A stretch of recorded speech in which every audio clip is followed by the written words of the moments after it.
parte da música do Rapa, aquela música lá do Ala, do meio do Rapa, que ele fala, né, que o homem, ele faz grandiosidades, né, que só ele vê, que só ele vê, que só ele pode perceber. Tem uma parte lá, não é com esse vocabulário, com essas palavras, mas é mais ou menos assim, uma música do Rapa. E daí,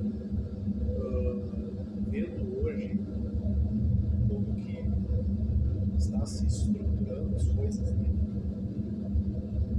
31 de julho de 2026, e perante muitas coisas que virão, né?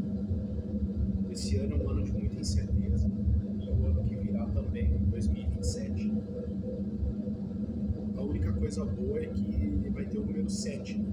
2027, sendo que o número 7 ele meio que traz boas recordações, assim, todos os últimos anos, assim, que tem o final 7, meio que não é tão ruim para nós brasileiros. Daí, gostaria de falar isso para o homem, né, normal, comum, que está vendo esse vídeo, o homem que está passando por uma crise existencial, uma crise de muita, vamos dizer assim, a pessoa ela chega num caminho da vida que ela não consegue mais ter um caminho, decisão, tá meio que perdida em nosso mundo. Daí, o que é a decisão de você achar uma retomada na tua vida, retomar ela, né? Puxar as rédeas e se ver como um possível vencedor um dia, por mais que a vida seja difícil e a vida seja extremamente complicada, principalmente nos dias de hoje, porque a vida hoje é mais difícil do que era há 20 anos, 30 anos. Antigamente se usava muito mais a brutalidade, a força física, porém tinha mais emprego, tinha mais perspectiva, tinha mais horizonte. E com o avanço da tecnologia, 1001 fatores de coisas que acabaram meio que construindo a nossa sociedade, vamos dizer assim, para empurrar o homem para uma insignificância que eu vejo hoje. O homem ele está se tornando meio que era, vamos dizer assim, era visto o japonês lá dentro do Japão, muitos anos atrás, né, que era aquela coisa da insignificância, né? Que no Japão tem muito isso, essa cobrança social, essa cobrança de ter as coisas, essa cobrança de ascensão social. E aqui no Brasil, num país onde 90% da população ganha no máximo, eu não estou dizendo que as pessoas ganham esse salário, 90% da população brasileira ganha no máximo 5 salários mínimos, que dá por volta aí de 7.500, 8 mil reais. Daí perante isso, a gente vê que há muita desilusão, muita tristeza, muita gente que não para analisar nada. Hoje as pessoas, principalmente com esse ritmo da internet e ritmo de edição, ritmo não sei o que, meio Ultimato Born, né? Meio The Big Short, meio Vice, é tudo meio que atropelado, né? As pessoas elas não param, né? Não analisam, e a vida meio que vai te atropelando, é que nem o 7-1 lá. Brasil 1, 2, 3, 4, 5. O Brasil tomou 4 gols, se eu não me engano, num período de 5 ou 6 minutos. Né? Não teve ninguém para ter uma experiência de tá doendo aqui, o goleiro se jogar no chão, o jogo parar o jogo, ele parar, atrasar a partida, alguma coisa. Então assim é a vida.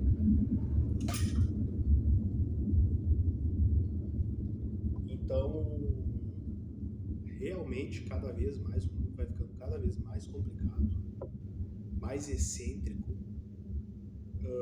pedante, e cada vez mais o homem ele tem uma insignificância, vamos dizer assim, né?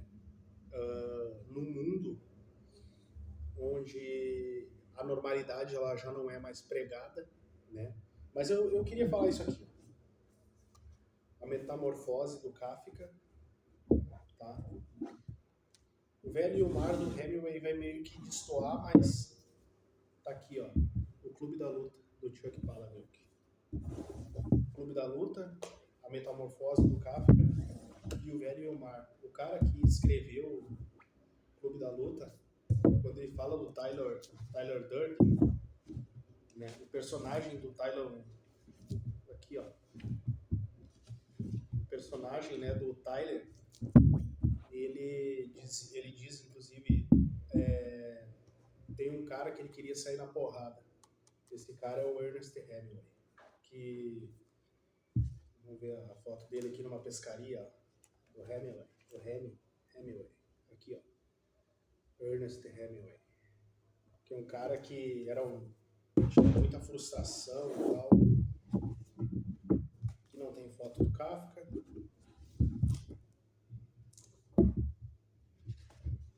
E aqui não tem foto do Palahniuk. Não tem. E realmente, cara, realmente, eu acrescentaria mais 2 livros aqui. Eu acrescentaria O Alquimista, do Paulo Coelho, e O Beijo da Mulher-Aranha, do Manuel Puig, que é um escritor argentino. Fecharia 5. Acrescentaria também A Náusea, do Jean-Paul Sartre. Daí o que está acontecendo, vamos dizer assim, com a naturalidade do homem, a naturalidade da força física, a naturalidade dos pensamentos. E realmente, cada vez mais a nossa sociedade ela vai ficando disfuncional. E numa sociedade disfuncional, o mundo ele acaba caindo para o ridículo, caindo para uma distorção social, uma distorção de compromisso humano, uma distorção até, vamos dizer assim, porque todo ser humano, por mais que ele seja humano, ele também é um animal. Dentro do animalesco tem a cadeia produtiva, tem a cadeia alimentar, tem um monte de coisa. E a gente vê nesse mundo capitalista, nesse mundo que não é o nosso jardim do Éden, longe disso, inclusive, a gente vê o quê? O que a gente vê? A gente vê uma sociedade doente, capitalista, onde vemos nossos maiores méritos reconhecidos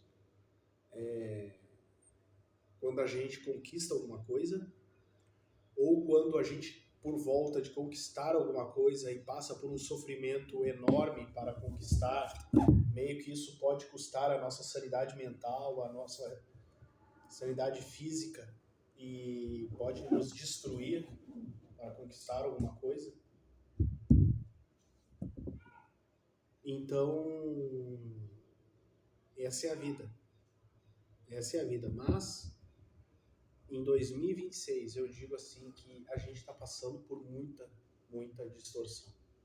Muita coisa que a gente vê, isso não está certo, isso não está legal. Não, são conversas que não tem início, não tem meio, não tem fim. Não tem projeto de início, de meio, de fim. Há pessoas perdidas no mundo. As conversas estão abstratas, como está sendo esse papo aqui, tu está recortando e remontando, porque é como se você tivesse sido atropelado por um caminhão e você não sabe nem diagnosticar os teus erros, onde tu cagou, onde tu errou, onde tu se prejudicou. E vendo que é tudo uma bagunça, é tudo uma coisa verborrágica, é algo abstrato demais, é o expressionismo do abstrato.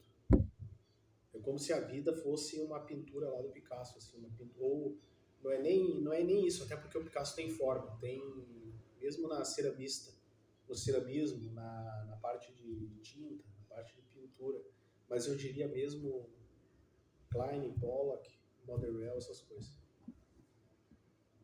Daí você vê que o mundo está caminhando para isso. O mundo dos corporativistas, um mundo doente, que não é o mundo que Milton Friedman teria orgulho e diria, não, isso está, de certa forma, ocorrendo. Muita gente olhando para o seu próprio umbigo, gente que não está na política por amor à pátria, amor ao povo, não está por isso, está por se reeleger, ter garantia de 4 anos de emprego, mamar nas tetas do governo. E a gente não vê uma coletividade brasileira, a gente não vê uma coletividade, então o Brasil, ele meio que os indivíduos, eles têm que brilhar, eles têm que se descobrir muito individualmente. Fazer um paralelo aí com o futebol, todo mundo compara com essa merda. A seleção brasileira, tu via lá 4-2-4, não sei o que, se recompunha que nem uma Toyota Bandeirante, né? Aquela coisa, parecia uma Toyota Bandeirante em marcha reduzida. Daí você pega a Espanha, vinha que nem um rolo a Espanha, para atacar, para defender, tudo compacto. Por quê? Porque ali era uma equipe, ali era um país. E o Brasil não, o Brasil é meio que um amontoado de Rio Grande do Sul, de Santa Catarina, de Paraná, de Bahia. Ninguém se conhece aqui dentro. Existe muita xenofobia aqui dentro, muito xenofóbia. E não vem querer que ao Brasil tem uma grande orgia de alegria quando se tem a festa da democracia que fala, né? Ou quando tem Olimpíada, quando tem essas porra aí. Não, o Brasil é um país desunido e cada indivíduo, ele meio que se torna não é como diz a música mexicana lá, que cada país tem um soldado dentro de si. Um soldado. Não, o Brasil é diferente. O Brasil é um amontoado de pessoas que têm, às vezes, até objetivos bons. Mas o Brasil não sobressai no ramo coletivo, porque ninguém pensa em ninguém. Todo mundo pensa no seu umbigo. Mas é aquilo. O homem, a nível mundial, ele está perdendo valor, que dirá a nível nacional. A esse nível aqui. Daí a gente vê que tem homens com 35 anos perdidos na vida, homens com 33 anos perdidos na vida, completamente perdido, não tem perspectiva, não sabe o que vai fazer da vida, é como se fosse um adolescente de 16 anos, 15 anos de antigamente, porque não tem perspectiva. O mundo está caminhando para não ter perspectiva. Num país onde nós somos bombardeados, né, pelo que a mídia quer vender pra gente, né? Daí você vai querer comprar um lixo de um Renault Kwid, que você vai pagar 100 mil reais naquele lixo, aquela bosta, que é isso, o Renault Kwid, o Kwid, ele é um lixo, tá? Eu não sei se você... Tá. O Kwid, ele é um lixo, e ele meio que é o que o brasileiro merece. O Renault Kwid, ele é o que o brasileiro merece, esse carro lixo, feito por uma empresa lixo, que fornece esse lixo para pessoas que meio que se acomodaram a viver nesse país lixo, nesse mundo lixo, onde esse país lixo está nessa América lixo. Então, a gente vê que as pessoas, elas estão cada vez mais... O homem, ele não é mais provedor. O homem, ele não é mais provedor. O brasileiro, cada vez mais, ele está perdendo a identidade dele. O brasileiro, ele está cada vez perdendo como é que eu posso dizer, ele não tem um tipo de significância de vida, ele não tem façanhas na vida dele, ele não tem motivo de causa e luta, ele não tem um motivo que ele pode dedicar a vida dele, ele é bombardeado pelas grandes mídias, né? Ele vive numa lavagem cerebral, ele vive dentro de uma matrix de lavagem cerebral das coisas que é vendido para ele. Quem é rico está ficando cada vez mais rico, quem é pobre está ficando cada vez mais pobre. Então a gente meio que vive nessa sociedade assim, onde aquele cara com 70 anos, ele está casando e casando novamente com a loirinha, com a moreninha de 25 anos, não por amor, mas por causa do grau, pelo dinheiro que ele tem, não tem amor nisso, ou seja, um jogador de futebol feio para um caralho, que casa com modelos, né, com mulheres bonitas, ou seja, qualquer coisa que for. Porque o mundo está cada vez mais as pessoas querendo dinheiro, dinheiro, dinheiro e dinheiro. E cada vez mais a sociedade vai ficando doente. Daí não tem isso aqui não é papo de Red Pill é fraude, Red Pill é coisa de bandido. Eu não concordo com esse negócio de Red Pill, acho tudo isso uma palhaçada. Só que o Red Pill ele meio que virou uma cortina de fumaça e meio que uma bengala para as pessoas que não querem ver certas coisas que estão acontecendo na sua sociedade.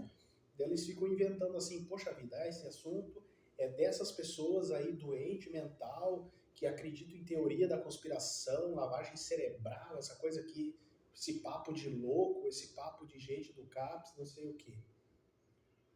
Conversa de gente do CAPS, conversa de louco, conversa de débil mental, não. Não é isso. Muita calma, respira, calma e pensa com calma.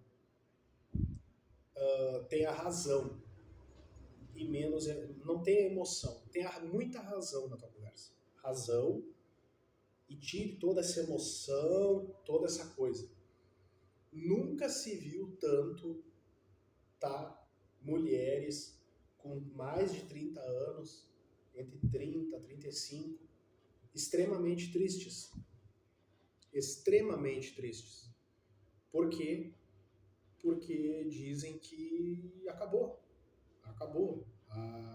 São mulheres que estão passando por muita tristeza e eu entendo essa tristeza delas, eu entendo de uma maneira muito bacana e legal, eu acho foda pra caralho, são conteúdos bons até,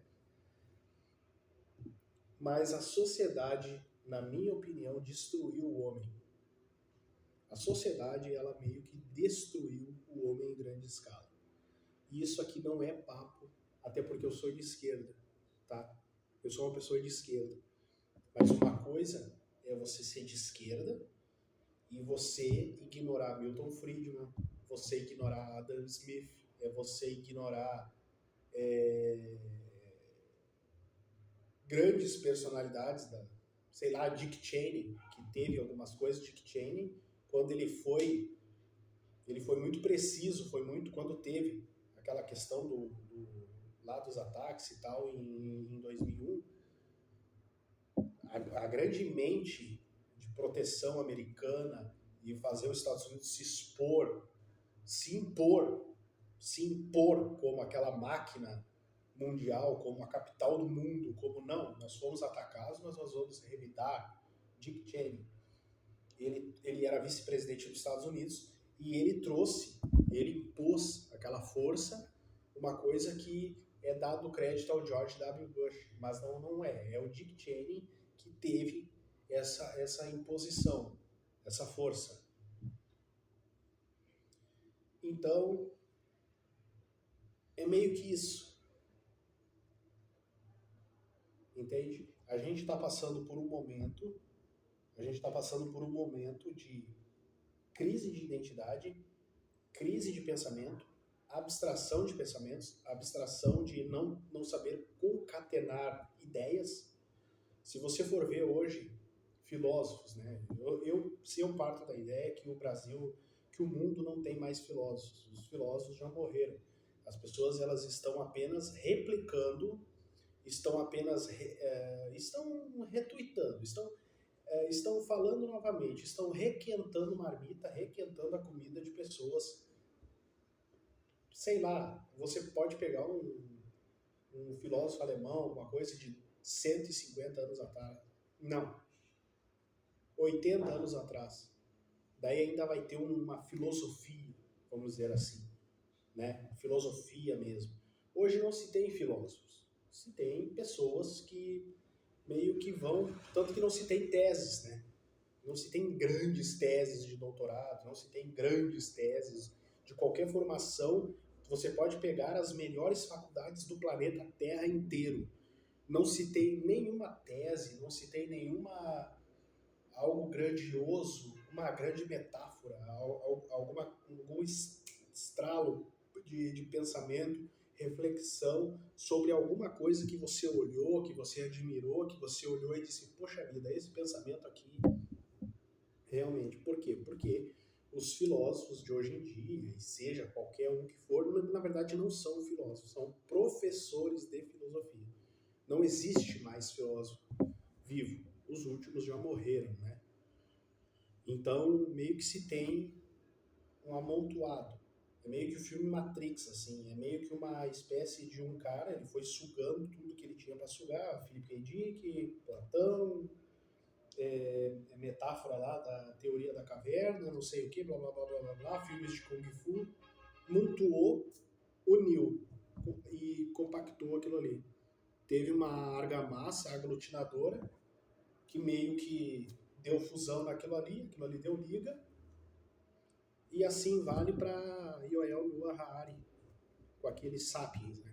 Que é meio que o Sapiens é uma espécie de Matrix. Ó. Eu vou usar tudo que eu sei, eu vou usar tudo que o meu cérebro já colocou aqui dentro e eu vou criar Sapiens, que é uma coisa já é um mundo de absorção, é um mundo de, né?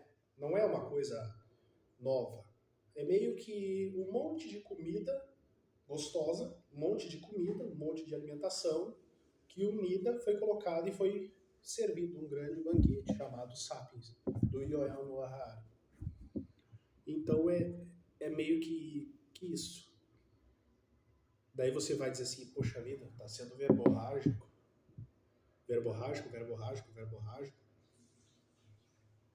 Agora, essa compreensão não se trata de fusão de ideia, pensamento. Ah, é ridículo.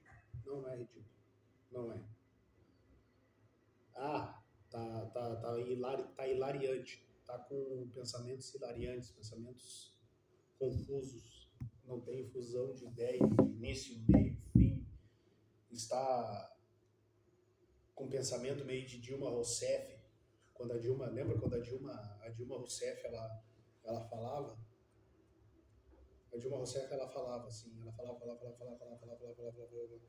Eu me lembro que teve uma vez que eu vi uma entrevista da Dilma e a Dilma, eu fiquei com dor de cabeça. Eu fiquei com dor de cabeça. Parecia que eu tinha levado um soco na cara quando eu vi uma entrevista da Dilma.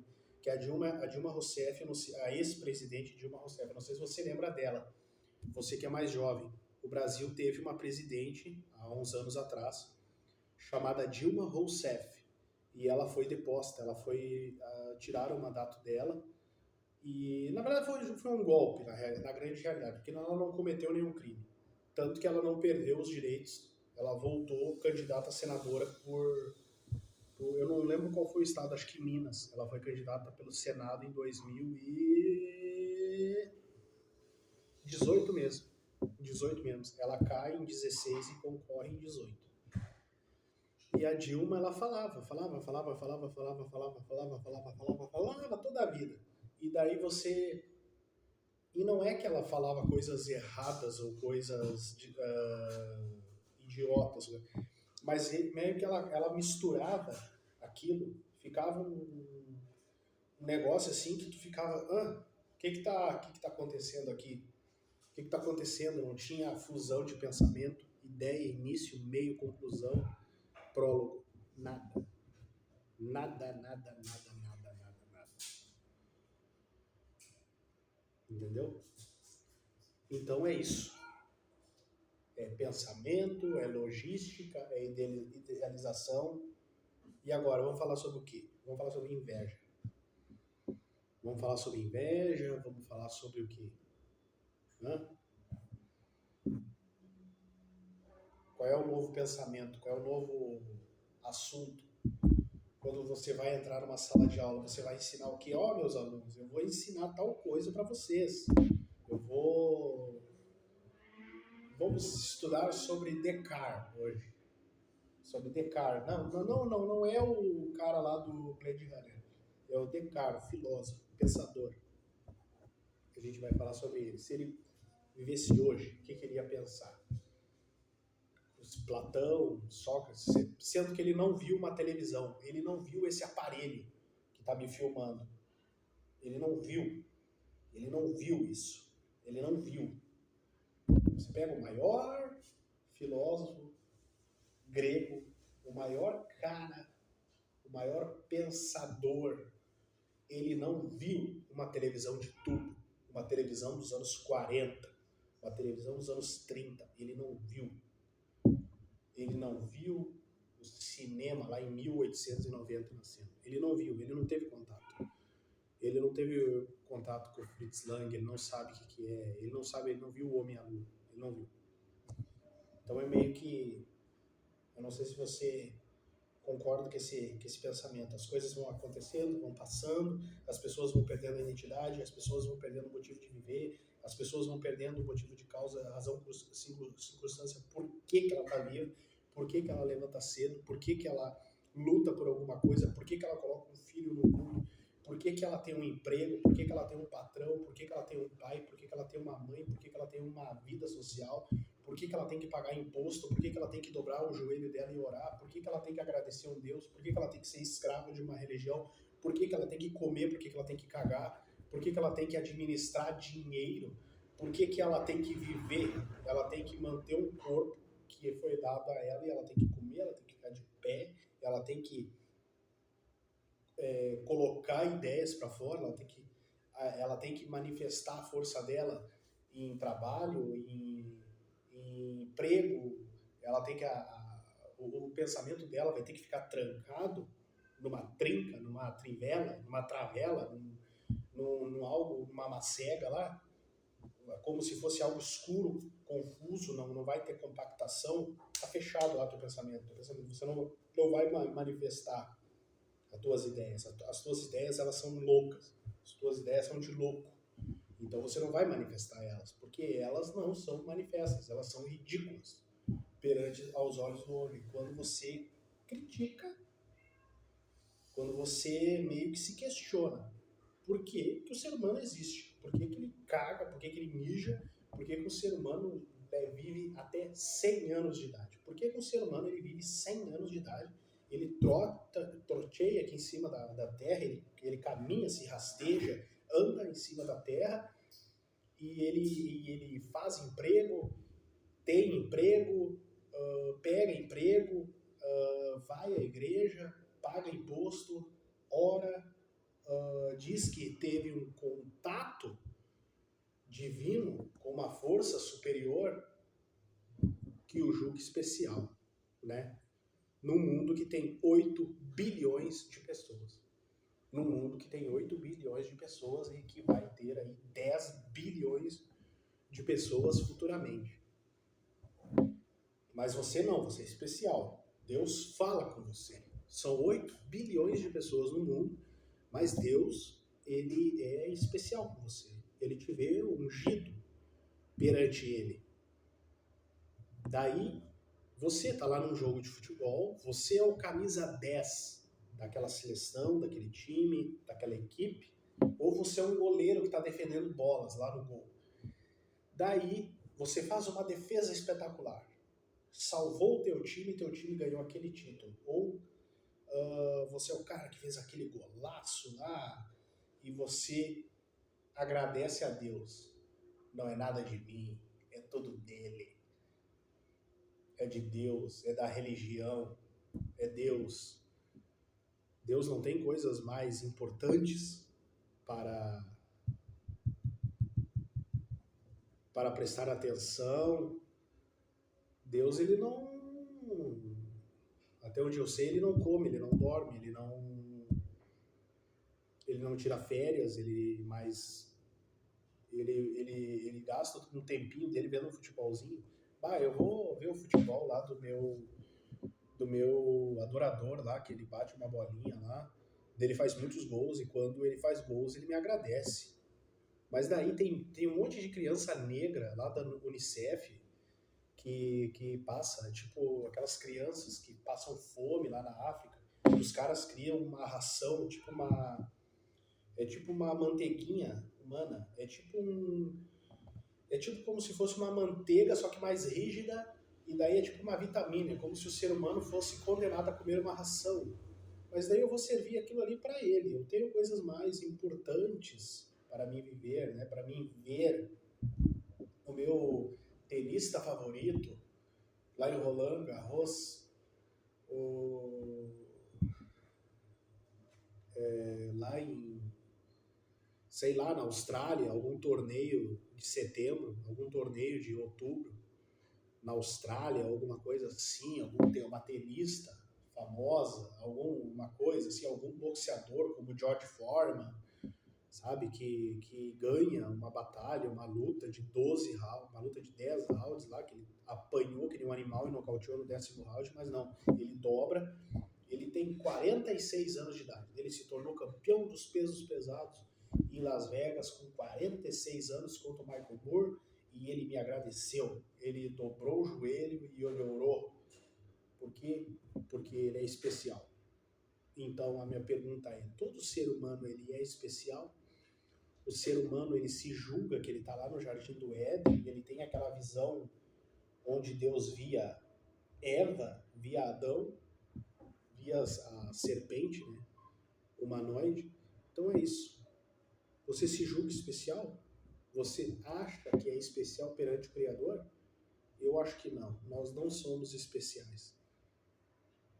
Eu acho que a nossa vivência aqui na Terra, ela passa por um monte de coisa muito maior que isso. Muito maior que isso. Eu acho que é pensar muito pequeno quando a gente acha respostas e acha resultados em equações simples, completamente simples e vulneráveis à correção, sabe? Eu vejo muito tempo desperdiçado, muito talento desperdiçado, muita vida desperdiçada e com perguntas idiotas elas vão brotar, vão semear respostas idiotas.